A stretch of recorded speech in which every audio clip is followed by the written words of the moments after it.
Barrister Suman ভাইয়ের কাছের লোক। সুমন ভাইয়ের কাছের লোক। আমরা চাই ব্যারিস্টার উনি পাস করে আমাদের ব্যারিস্টার সুমন ভাইরে আমাদের মাঝে আবার নিয়ে আসতে। তিনি সব প্রক্রিয়া করে রেখেছেন।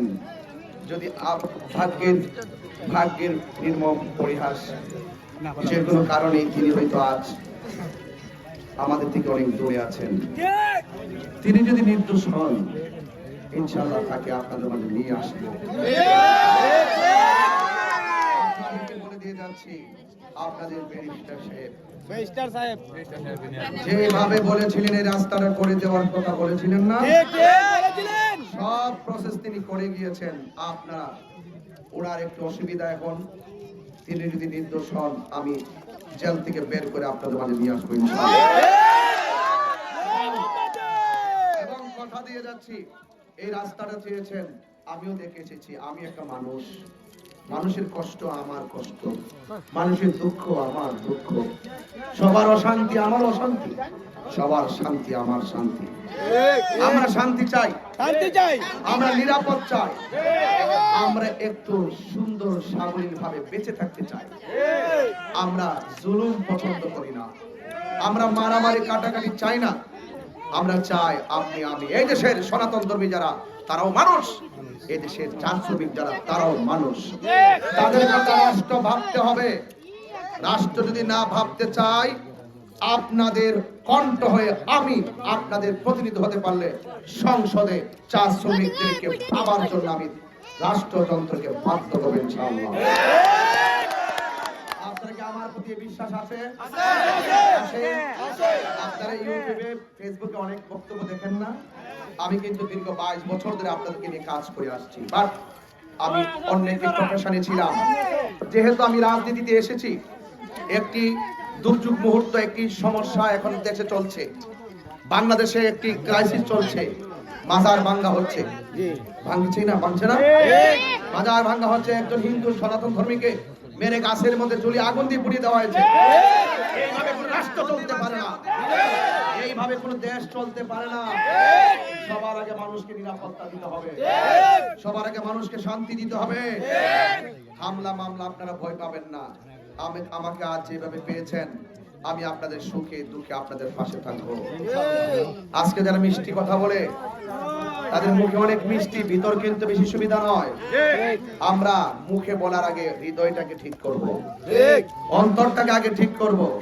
যদি অন্তর ঠিক রাখি তাহলে মনে রাখবেন প্রত্যেকটা কাজ করা সম্ভব, উপরওয়ালা দয়া করবে। এই রাস্তা অনেক কষ্টে আপনারা দিন কাটাচ্ছেন। আজকে আমি এসেছি, গতকালতে এসেছিলাম এই এলাকায়, আপনাদের ইয়েতে গিয়েছিলাম, পেমেন্টে ফ্যাক্টরিতে গিয়েছিলাম।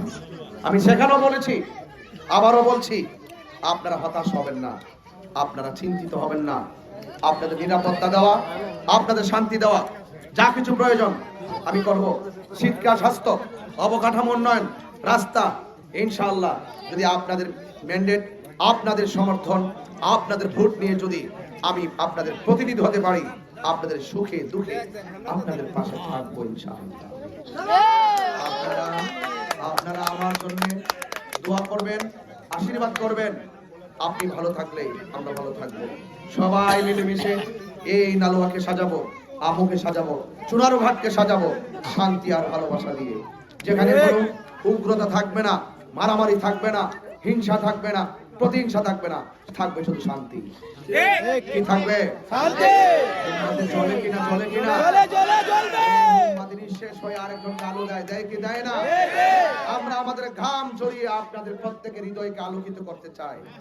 আপনারা শুধু আমাকে ভোট দিয়ে, মোমবাতি মার্কায় ভোট দিয়ে আপনাদের প্রতিনিধি হওয়ার সুযোগ করে দিবেন। সবাই ভালো থাকবেন এবং সবাই ভালো থাকবেন, সুস্থ থাকবেন। আমার বন্ধু, আমার ভাই ব্যারিস্টার সাইদুল হক সুমন ভাই, তিনি আজ অসুবিধা আছেন।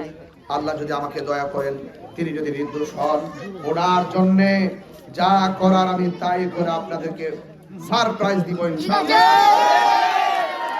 চান না বাগানবাসী? চান না? চান না? আপনারা চান না? চান? আমি যেই কথাগুলো বলছি এই কথা কি আগে কেউ বলেছে? বলে না। এই জন্য তারা বলার সাহস রাখে না।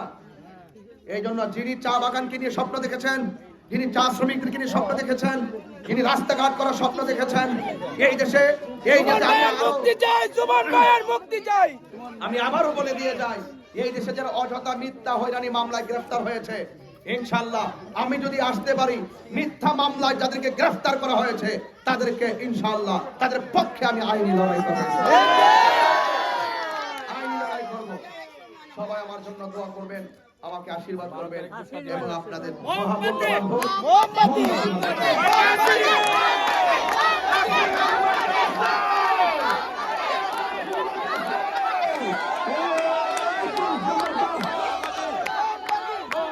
সুমন ভাইয়ের কাছের লোক,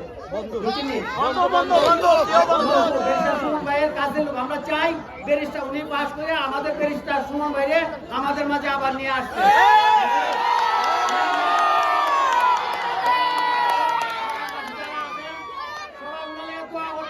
এবং 12 তারিখ এই মোমবাতিতে ভোট দিতেন। সবার প্রতি আমার আদাব।